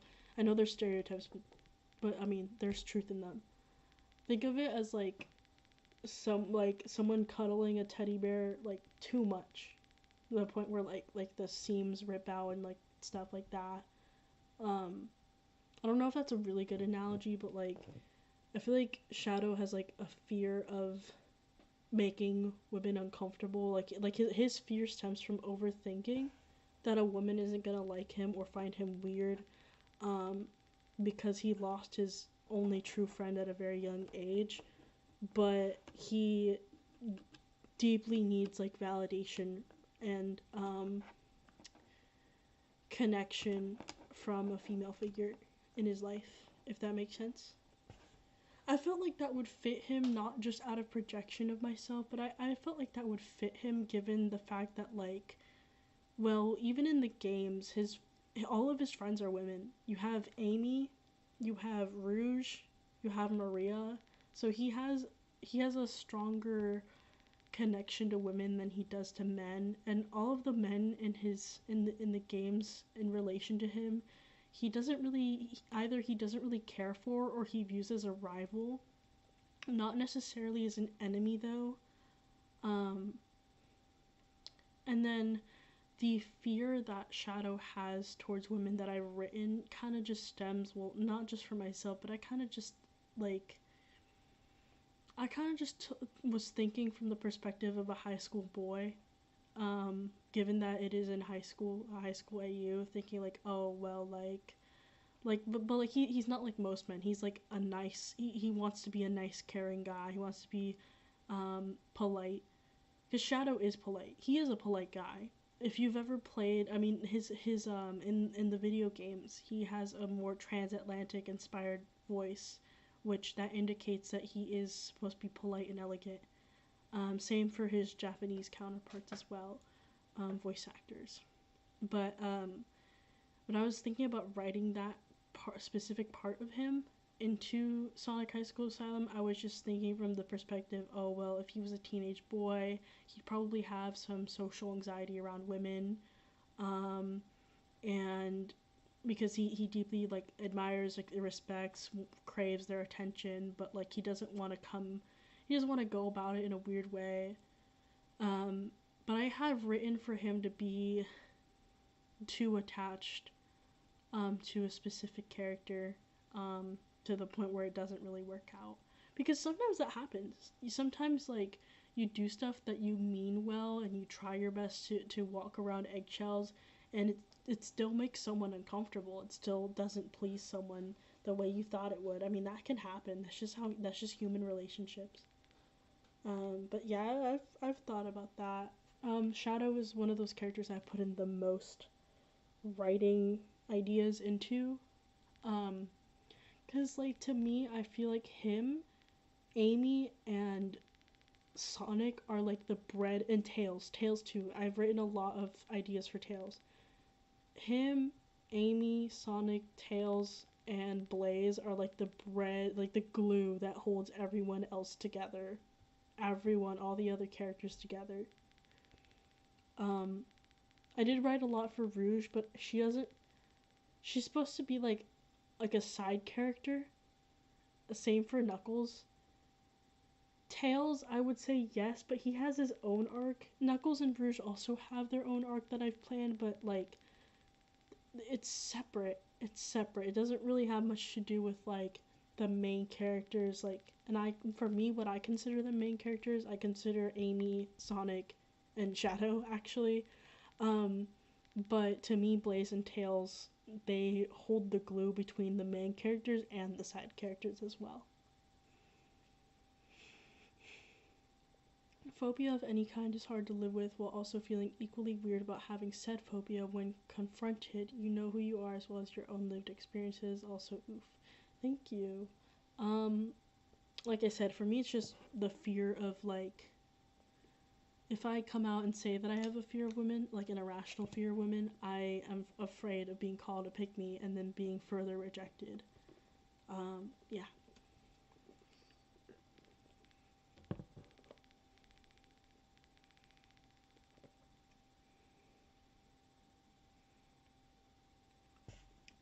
Deluding Moonlight is an AU of mainly Rouge X Knuckles, and it has 2 animations so far. Ooh.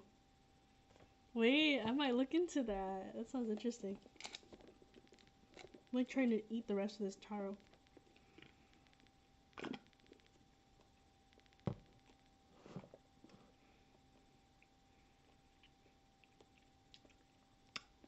Yeah. Okay, see, that's the thing. Shadow has a soft spot for women throughout the entire franchise. Most of the men he's interacted with so far are just very, like, surface level. Hey, how are you doing? Like I'm gonna beat your butt. I'm gonna beat your ass. I kick your ass at this game. I'm better than you. Like he puts on a very tough guy persona. Not tough guy, but just very confident persona. But when he's around women, he's a lot more tranquil. Just a lot more down to earth. And Maria is not the only example. You have Amy and Rouge to explain, and Blaze as well to explain. Yeah.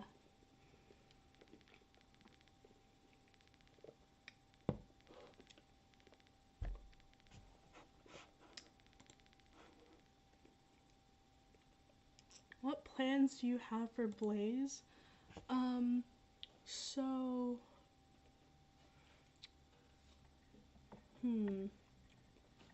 So I actually do have plans. I'm just give me a second.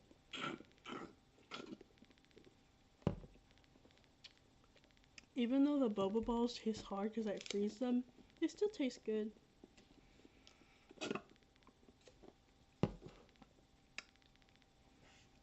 I'm sorry if you hear that little clicking. That's my throat. Ew, I'm sorry. Okay, so, like dude bro type of attitude. No, not really. That's more Sonic. When it comes to Shadow and his relationships with men in the series, aside from aside from him having some sort of estranged father-son relationship with Black Doom and Gerald Robotnik, um, with the men around, like with his male peers in this series, he's got more of like a cocky attitude, like a, no, not really cocky, like a confident yet refined attitude. Whereas Sonic's attitude is more like dude bro, cocky, confident, doesn't hold back, quips and all that stuff. I mean, Shadow quips too, but he's more elegant.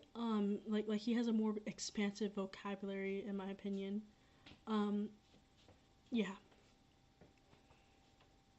What plans do you have for Blaze? Okay, so with Blaze, I did say that she is holding the side characters together. I'm still working on her.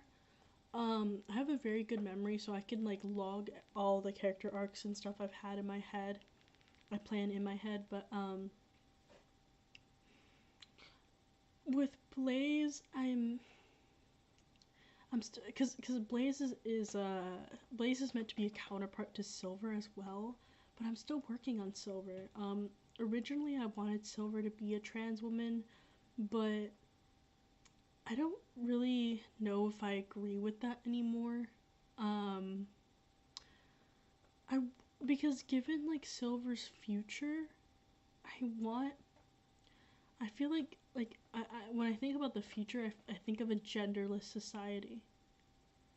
So I was thinking more like, oh well, what if Silver's just genderqueer? But I wanted Silver and Blaze to get together at one point. But then I was like, well, can we really have like a lesbian get with someone genderqueer? I mean, can that work? I don't know. I'm sure it can. It's just like, I don't know if that would upset too many people or not, getting into like identity semantics. Um, so as far as the Silver and Blaze plotline goes, I need to work on that a lot more. Because of identity semantics.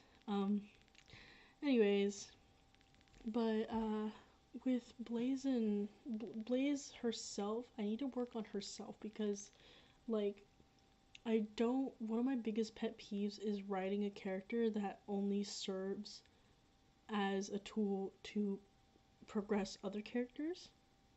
So I need to work on her. Admittedly, I don't have much on her, but I was thinking about it the other day because I've been really wanting to build like this sort of like lesbian tension between Amy and Blaze.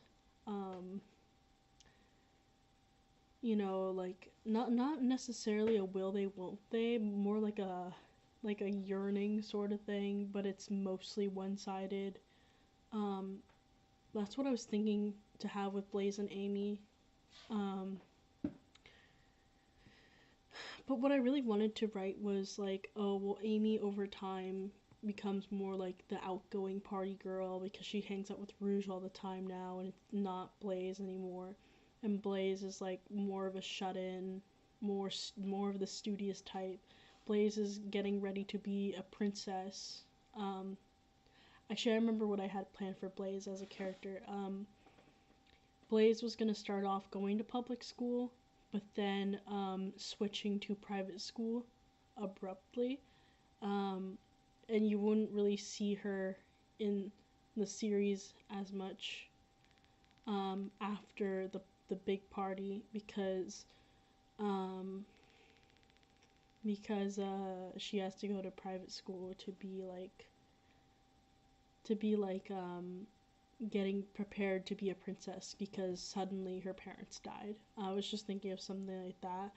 Um, Mainly because like I knew over time like having all those characters in school all the time would be pretty hard to keep up with all their stories. So like eventually most shows have to knock a character out, knock one or two characters out of the plot line, the main plot line. So I figured I could do that with Blaze somewhere along the line. Somewhere down the line, but she gets ready to be she gets ready to be a princess, so she hangs out with Amy less. She's more of a shut-in. She's more busy being elegant, studious, refined, and Amy is busy partying all the time and just having fun and being youthful. Um, but because of that, their friendship gets strained because they don't see each other as often. Um, yeah, so I was thinking of like having a whole thing about that where they're just growing distant as friends. Um, I don't know.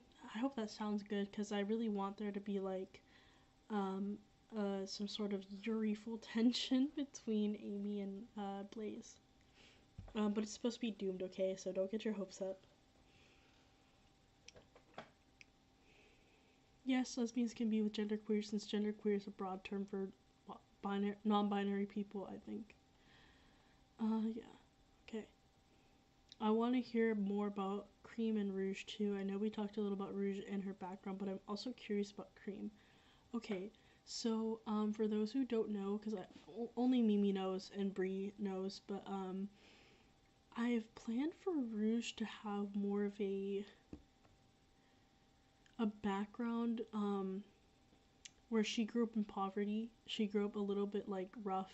Um, think of her um actually a lot of these, I know this might be a little corny, but a lot of these kids I've planned to like have them have like a rough life or like just like a more realistic life, and that like school is like what the most that they make out of it. Um, I've planned for Sonic to be a foster youth. See, I've planned for Sonic and Rouge because I've been thinking like I always think about how it's great that the fans and how Sega themselves can like make a whole web of different relationships that all the Sonic characters have towards each other. And Sonic and Rouge is a very underrated dynamic. And I haven't told many people this, but Sonic is supposed to be a current foster youth. Well, he's not really youth because like he turns 18, but like in the show, but yeah, so Sonic's supposed to be a current foster youth.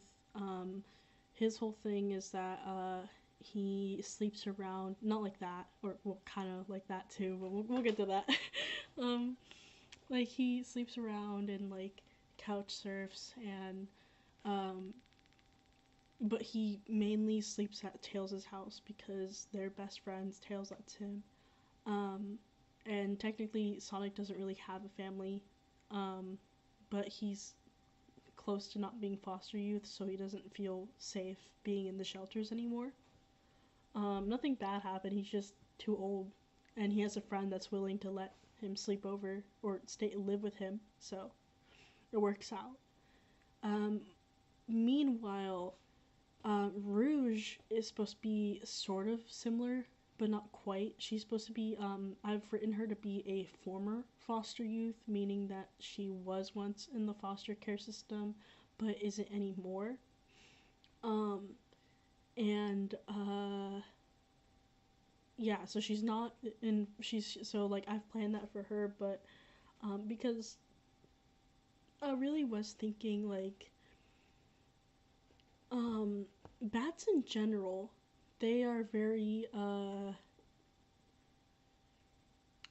is the word? Nitpicky? Like very, they like to make sure they're clean. I was doing like a cat. But they like to make sure they're clean. I mean, most animals do, but I feel like there's like a thing about bats, like, and other small animals, like making sure that they have like a nice appearance or whatever. Um, and so I felt like I was just thinking like, like from Rouge's perspective or something. I don't. I'm starting to get a little tired, so I'm kind of like just saying shit sometimes, but don't worry about it. Um, sorry. Um, I remember what I was gonna say. Oh yes, I remember now. I remember now. So, um, I wanted like I wanted like her to be nitpicky about her appearance. Um, and so I was just thinking, okay, like maybe she's very particular about her appearance because she went through the foster care system and is like insecure about looking or smelling a certain way, mainly like looking or smelling poor, because yes, poor does have a smell, unfortunately. Been there before. um yeah, that's what I was just thinking for Rouge. I think like um with Sonic, I was thinking like, oh well, I mean, he's the type of foster youth to not make it obvious that he's in foster care. But he's kind of like he has this whole like cocky, confident persona that he's kind of built over the years of being a foster care kid, um, active in foster care, and like he's so he doesn't fear traveling the world because he's done it. He's done it. He just does things. He does things without thinking, and like that does remind me of a lot of foster kids who are very tend to be very impulsive, especially men. They tend to be very impulsive. And so that's kind of where I came up with that whole idea of having Sonic be a foster active in foster care. But I was also like inspired by a this is really weird, but like my ex made me do a role play with him, and when I say made me, I mean like he sprung some things up on me last minute that I was not comfortable with.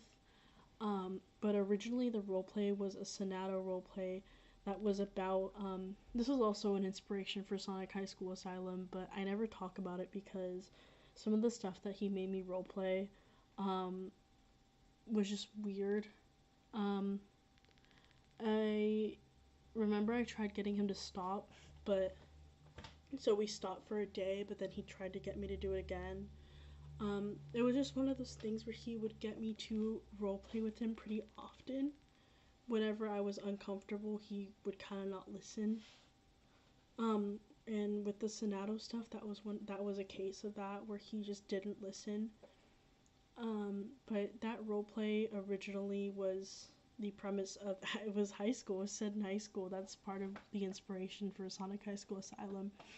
But he was like, oh, well, what if Sonic was like a trans guy who was foster care and like he was like a weirdo and like he was like, oh, this is so gross. He was like, oh, what if Sonic was a prostitute who slept around and like you can see the similarities between that and how I've characterized Sonic from SHSA, but I'll explain the differences because like it's completely gross. The way that my ex was going about it. Um, he was like, oh, well, like, what if this and that, and my ex had like a weird thing for like the Sonic characters being assaulted. That's so gross. I don't ever want to say that again. Okay, but um, because of that, I felt really grossed out. I didn't really like doing that specific role play. I liked the premise until he started springing up those things on me. Um, but I was so like genuinely traumatized by that role play. It kind of stuck in my mind while I was making Sonic High School Asylum, and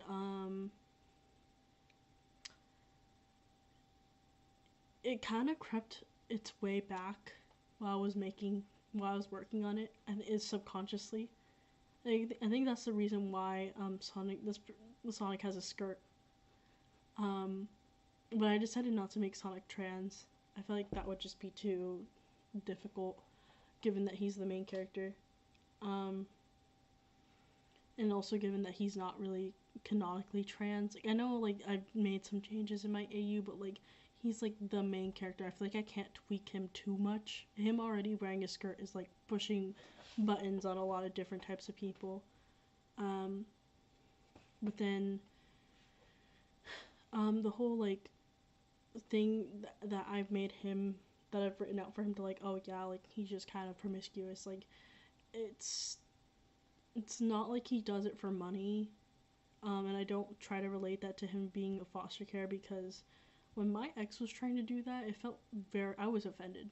because I'm a former foster care youth, and my ex was never in foster care ever, so he was just making genuinely offensive um, stereotypes of what foster care youth do in their free time. Um, Unfortunately, yes, there are some foster care kids that do have to resort to prostitution and trafficking themselves or being trafficked in order to make a living, and that's really unfortunate. But not every single foster care kid is like that. I wasn't like that, thankfully. Um, but like, it feels unsavory when you're not a foster care youth to make a stereotype like that.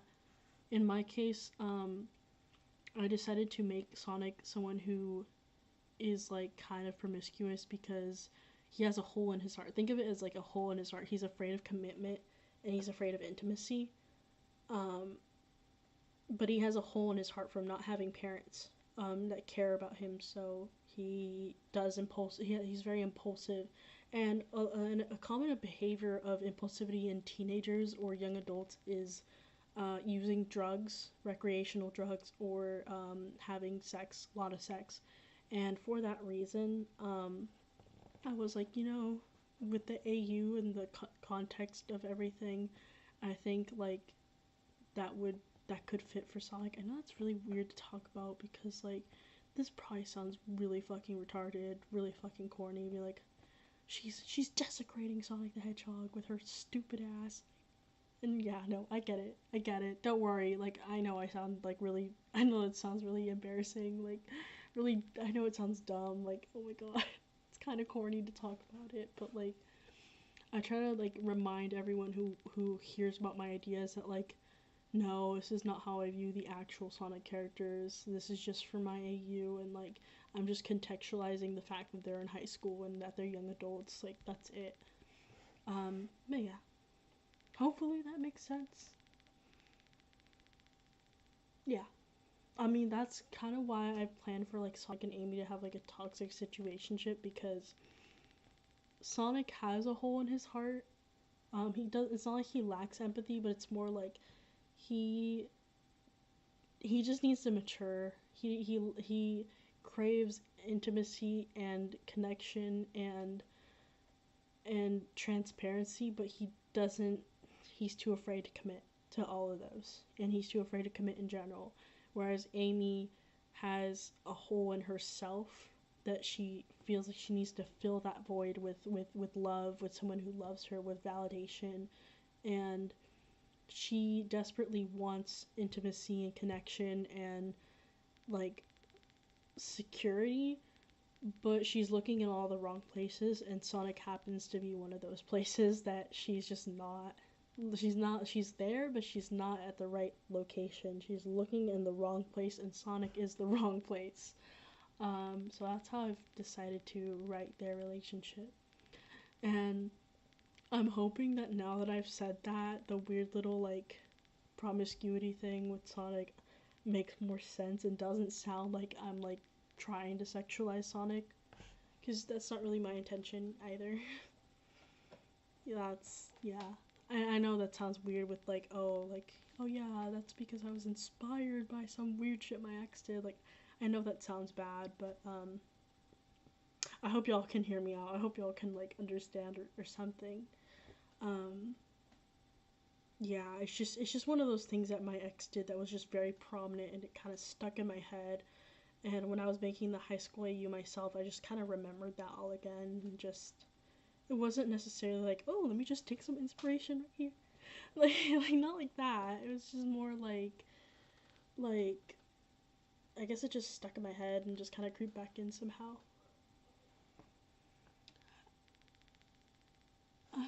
I like your shadow shirt. Thank you. I just hate your ex. Yeah. Yeah, don't we all? Yeah.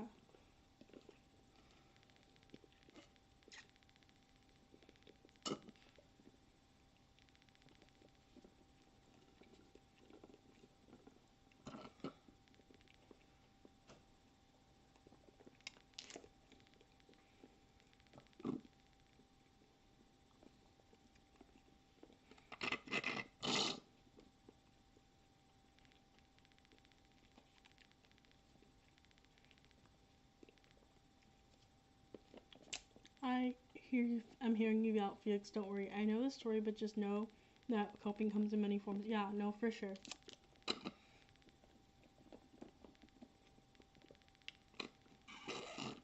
Oh my god, you guys are hearing me slurp on this boba. Yeah, that is Hatsune Miku. Actually, my friend drew it. I don't know. I don't think you guys would know the artist, because I don't know if my friend ever, like, posted this online, but yeah, my friend drew that.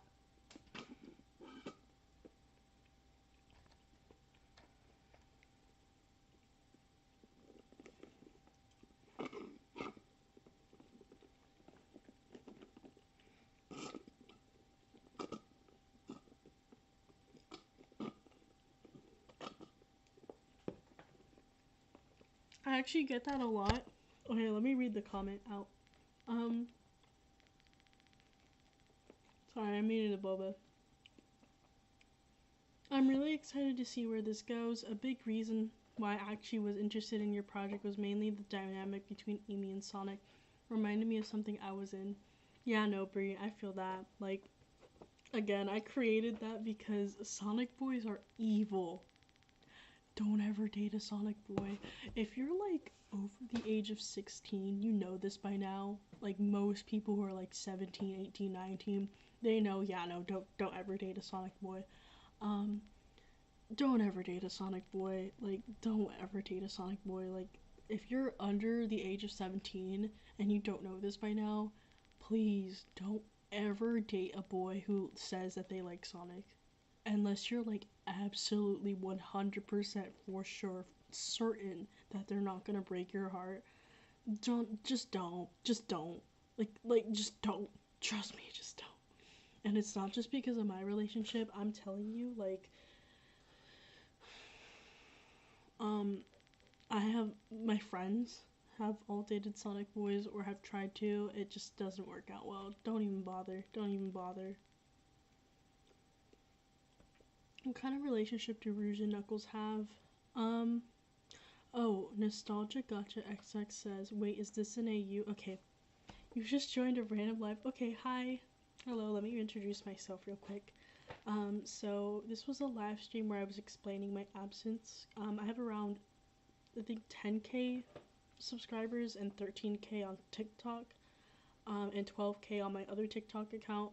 So I have quite a following. And sorry, I'm hiccuping a lot because of the boba, but I'm mainly known for my Sonic High School Asylum AU. If you haven't watched the video, I would suggest go watch it. It has around like close to 100k views. So like low in terms of virality, but like still a pretty decent amount of views. So if sorry, I'm not laughing at you. I'm not laughing. I'm not laughing. What? Sorry, I just somewhat unexpected. Um. Uh. So. Yeah. Anyways, if you're new here, like consider subscribing if you like Sonic the Hedgehog or if you like AUs. But this live stream was mainly just meant to explain why I had been gone in the first place. And then yeah. Now I'm just talking though and answering questions. No, I'm not laughing at you. Don't worry, don't worry. You're new. Alright, what kind of relationship do Rouge and Knuckles have? They have a situationship. I planned that from the start, way before anything that I was made aware of. But I wanted them to have, like, a whole, like, will they, won't they sort of thing. Because there's another, so I've planned for, like, two will they, won't they's and one doomed situationship. I won't say what the Doom situationship is yet, but Knuckles and Rouge are gonna be a will they won't they that gets dragged out for a while because it's supposed to be a side plot. And then there's Antoine and Bunny that's supposed to be a will they won't they, but they actually do end up getting together, so yeah. I just remembered my last relationship was with the Sonic boy and oh my god, he was weird. Was goody. Oh, no, was goody. Bye. Bye, Nostalgia Gotcha. Tiki Toby says, my tics are just making me have. Oh, my Tourette's been acting out due to the fact that I've been out of my guanfacine pills for over 2 weeks. My tics are just making me have a hard time to draw. I couldn't hold my hand still when oh, damn. Uh, sorry, I don't really know what to say. It sucks. I'm sorry, I got tired. Getting a little tired. Hello, I'm a little late. I'm gonna watch this tomorrow. I gotta sleep. See you, everyone. I think I'm actually gonna go, myself. How do you do the heart? This? Can you see the heart? Okay, now you see the heart. I noticed in your whip, Rouge has longer hair. I don't know if that was a change in design, but it's really pretty. Yeah, so I actually changed her hair because, like, I wanted her to have more hair, in her face. I don't know, I felt like it was better than just having, like, 2 tufts out on her head. But I wanted her to have, like, a tiny little bit of bang in her face, and I was actually, like, my main inspiration for this was, J-Lo. I know, it's just funny because, like, that was the inspiration for the original, for regular Rouge. I think what bothers me about, like, the fact that they use J-Lo as inspiration is because I need my hair to cooperate, I swear to God. I swear to God. It's because, like, I need to trim out this part.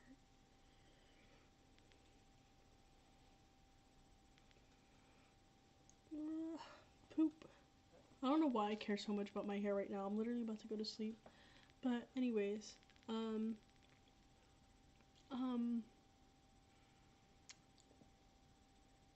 I used J-Lo as inspiration because she had, like, that phase where she just had, like, the blowout curtains and everything, and it just looks so good. But, like, so I just decided to simplify that by being like, whoop, yeah.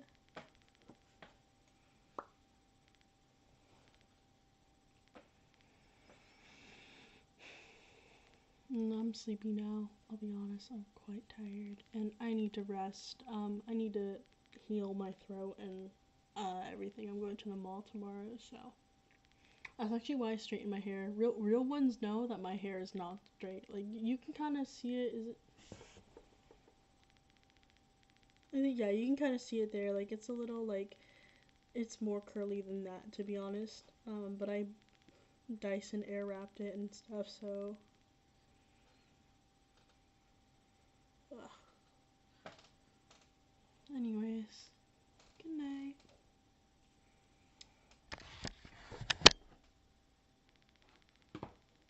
I gotta go. It was nice talking to all y'all. Wait, you're right here.